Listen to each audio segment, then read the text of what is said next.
का travel today TV में एक बार फिर आपका स्वागत है। दर्शकों, आज एक बहुत बड़ी खबर फिर सामने आई है और खबर फिर उसी मछत्तर नाला से जुड़ी हुई है जिसमें एक बार फिर बादल फटा है। और इस बार जो बादल फटा है तो सैलाब की जो मात्रा थी वो पहले के मुकाबले 3 गुना ज़्यादा थी। और इस सैलाब ने जो JSW जल विद्युत परियोजना की एडिट 3 है, जहां एंजेलिक PCC कंपनी इस जो परियोजना है उसका निर्माण कार्य कर रही है, उनकी मशीनरी को भारी भरकम नुकसान पहुंचा है। इसके अलावा उनकी जो निर्माण सामग्री थी परियोजना की उसको भारी नुकसान पहुंचा है।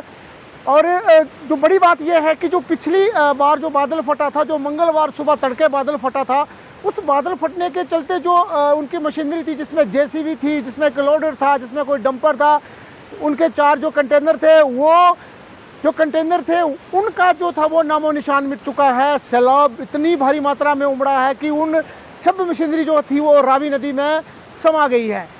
ये मछत्तर नाला है, ये वही नाला है जिसमें लगातार दूसरे दिन जो है वो बादल फटने की घटना सामने आई है।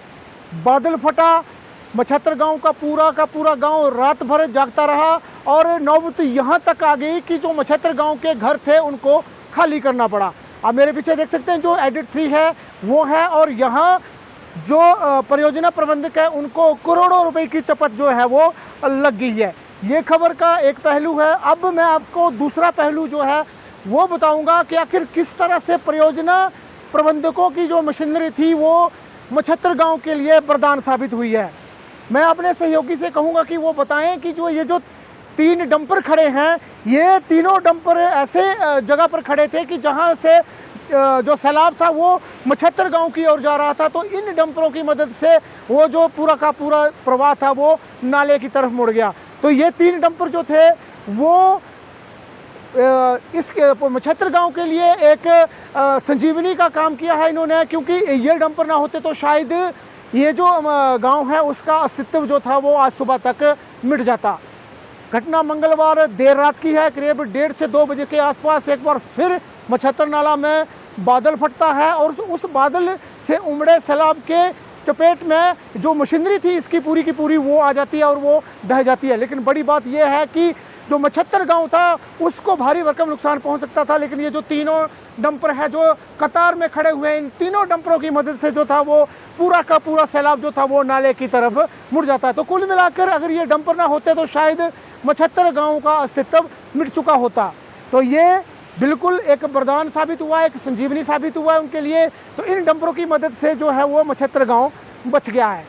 कुल कितना नुकसान हुआ है इस घटना में वो हम आगे आपको बताएंगे कि किस तरह से जो मछत्तर गांव के घर थे, ज़मीनें थी, कुछ घराट थे, उनको नुकसान पहुंचा। तो बहरहाल ये खबर का एक पहलू है जो मैं आपको बता रहा हूं। जो दूसरा पहलू है उसको थोड़ी देर के बाद मैं आपको रूबरू करवाऊंगा। तो बड़ी बात, ये डंपर जो थे वो एक वरदान साबित हुए हैं जिन्होंने एक प्रोटेक्शन का काम, सुरक्षा का काम किया कि कम से कम मछत्तर गांव जो था वो बच गया है। आज दूसरे दिन मंगलवार रात को लगातार बादल फटता है और जो था वो कंपनी प्रबंधकों को भारी नुकसान पहुंचता है। इसके अलावा जो स्थानीय लोग हैं, मछत्तर गांव के जो बाशिंदे हैं, उनको भी भारी जो इसका खमियाजा भुगतना पड़ सकता है। तो चलो आगे हम बताएंगे आपको कि कितना जो नुकसान है वो इस गांव के लोगों को हुआ है। आप मेरे पीछे देख सकते हैं कि जो मछत्तर गांव है वो ये गांव है जिसको रात को जो था इस गांव के कई मकान जो थे वो खाली करवा दिए थे। ये जो मकान है, इसके मकान का जो निचला हिस्सा है, माफ़ कीजिएगा, गांव का जो निचला हिस्सा है, वहाँ जो एक सुरक्षा दीवार इन्होंने लगा रखी थी वो पूरी की पूरी बर्बाद हो चुकी है। और अगर थोड़ा सा भी अगर इसका जो पानी था वो बढ़ता तो शायद इस गाँव को भारी नुकसान पहुँच सकता था। तो बहरहाल ये जो मेरे पीछे आप गाँव देख रहे हैं इसको तो उतना नुकसान नहीं पहुंचा है, लेकिन मछत्तर गांव के जो घराट थे, कुछ ज़मीनें थी और दूसरी जो उनकी जो स्टोर वगैरह थे उनको भारी नुकसान पहुंचा है। तो ये मछत्तर गांव है। आप देख सकते हैं कि इस गांव पर लगातार 2 दिन जो है वो खतरे के बादल मंडराए हैं और 2 दिनों तक जो है वो यहाँ बादल फटा है। तो बात यहाँ बादल फटने की भी, क्योंकि क्षेत्र में इस बात को लेकर भी चर्चा का बाजार गर्म है कि आखिर क्यों इसी ही नाले पर जो है वो लगातार बादल फट रहे हैं। तो कई लोगों का मानना है कि कोई दैवीय प्रकोप जो है वो भी हो सकता है। तो गांव के लोगों को अगर चाहिए कि इस प्रकोप से बचना है तो उनको कुछ ना कुछ इसका दूसरा जो उपाय है वो भी ढूंढना होगा, क्योंकि 2 दिनों तक ये बादल फटते हैं। और ताज्जुब की ये बात है कि जो मंगलवार तड़के जो सैलाब आता है, बादल फटता है, इस बार जो सैलाब था वो उससे करीब 3 गुना ज़्यादा था। तो 3 गुना ज़्यादा सैलाब था, बावजूद इसके जो गांव है वो बच गया है, लेकिन दूसरा जो नुकसान है वो बहुत ज़्यादा हुआ है। अब बात एक ऐसे पुल की जो लगातार मैं अपने सहयोगी से कहूँगा कि वो बताएं कि जो पुल है, जिस पुल ने 2 जो दंश है वो झेले हैं, 2 बार जो बादल फटता है और पानी जो था वो पुल से ऊपर होकर निकल जाता है, लेकिन ताज्जुब की बात है कि पुल अभी का अभी वैसे का वैसे खड़ा है और पुल को कोई भी नुकसान नहीं हुआ है।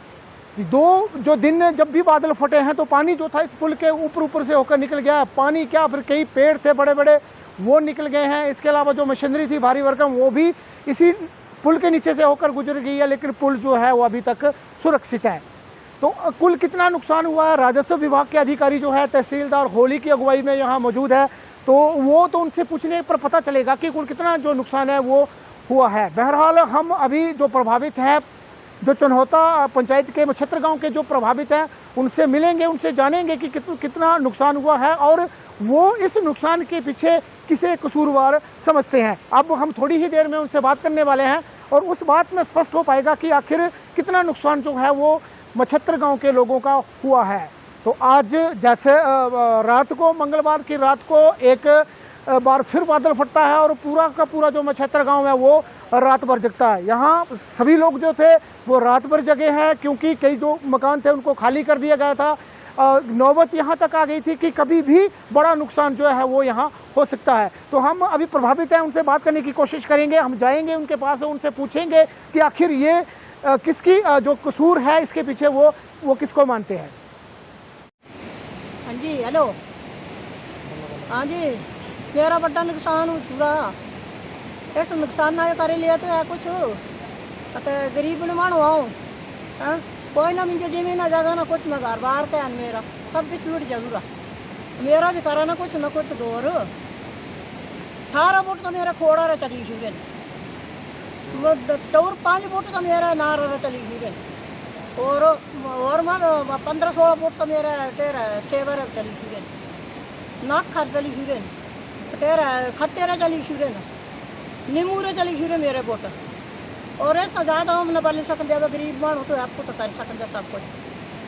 हाँ जनानी मानो, हाँ क्या बल सकते आओ, मेरा घर वाला खत्म बुशूरा आओ कुछ न बल सकते और साथ मछत्र गांव की महिलाएं हैं जिन्होंने जो आज की रात है उनके लिए कहर बनकर टूटी थी और उन्होंने किस तरह ये रात, मेरे साथ मछत्र गांव की महिलाएं हैं जिन्होंने आज की रात जिनके लिए बहुत भारी थी और उन्होंने ये रात अपने बच्चों के साथ सड़क पर गुजारी है। तो मैं उनसे बात करने की कोशिश करूंगा कि वो क्या चाहते हैं अब प्रशासन से, क्योंकि जो घटना थी वो हो चुकी है। अब ये जो महिलाएं हैं वो अपने गांव को बचाने के लिए कहाँ वो फरियाद लगा रही हैं और क्या जो वो मांग कर रही हैं। तो सबसे पहले जी बताइए आप क्या चाहते हैं अब। सर हम चाहते हैं कि हमें यहाँ पे, हमने पहले भी बताया है कि हमें यहाँ पे कंटेनर की व्यवस्था की जाए, क्योंकि जो कुछ भी हो रहा है ये प्रोजेक्ट वालों की वजह से हो रहा है। तो हमने उनसे डिमांड की थी सुबह, तो अब तक उनका कोई अता पता नहीं, अभी तक नहीं आए। वो हमने 1 बजे का टाइम दिया था, अभी तक नहीं आए। अगर वो नहीं आते या कंटेनर की व्यवस्था नहीं करते, प्रशासन भी कोई नहीं आया अभी तक यहाँ पे, तो अगर 1 बजे से पहले अगर नहीं आए तो हमने बताया था कि हम धरने पे बैठेंगे। तो अगर नहीं आते तो 1 बजे के बाद हम धरने पे बैठेंगे। आप ये देख सकते हैं कि क्या इनकी जो प्लानिंग है कि अब आखिरकार धरना ही इनके पास एक रास्ता। मेरे साथ एक और महिला है जिन्होंने अपने बच्चे को भी गोद में ले रखा, उनसे जानेंगे कि वो क्या चाहते हैं, क्या चाहते हैं। हमारी रक्षा करो ना, हमारे ऐसा लड़का बीमार है, 11 साल का लड़का है। मेरे को तो रात को चलने को भी दिक्कत हो रही है और लड़के उठाने को भी दिक्कत हो रही थी। मेरा बच्चा ऐसा, मैं तो बच्चा भी नहीं उठा सकती थी। कैसे बोलना चाहती और हमारी रक्षा करो, इतना कर बोलना चाहती हूँ मैं। तो ये महिलाएं हैं जो जिनका अब सीधा कहना है कि जो घटना थी हो चुकी है। सबसे बड़ी बात है कि इनको अब अपने घरों में ठहरना जो है वो मुश्किल है और ये कंपनी प्रबंधकों और प्रशासन से एक डिमांड कर रहे हैं कि एक जो कम से कम उन्हें सिर छुपाने के लिए एक छत की व्यवस्था की जाए, लेकिन प्रशासन और कंपनी प्रबंधक लगातार इनको टाल रहे हैं। और अब इनका ये कहना है कि अगर 1-1:30 बजे के आसपास तक अगर इनको नहीं कोई रिस्पांस दिया जाता है तो ये लोग अब धरने पर बैठने को मजबूर हो जाएंगे। तो ये आप पूरा जो वाकया है ये है। मेरे साथ कुछ और महिलाएं, अगर आप बात करना चाहें कोई तो। बहरहाल ये महिलाएं थी जिन्होंने अपनी बात जो है वो प्रशासन के समक्ष रख दी है। तो आइए सुनते हैं कि आप बताइए जी। चलो शायद कुछ नहीं कहना है इनको, क्योंकि जो कहना था बड़ा साफ संदेश इन्होंने प्रशासन को दे दिया है कि अगर बड़ी जल्दी अगर उनकी मांग को नहीं माना गया तो वो धरना प्रदर्शन पर उतरने को मजबूर हो जाएंगे।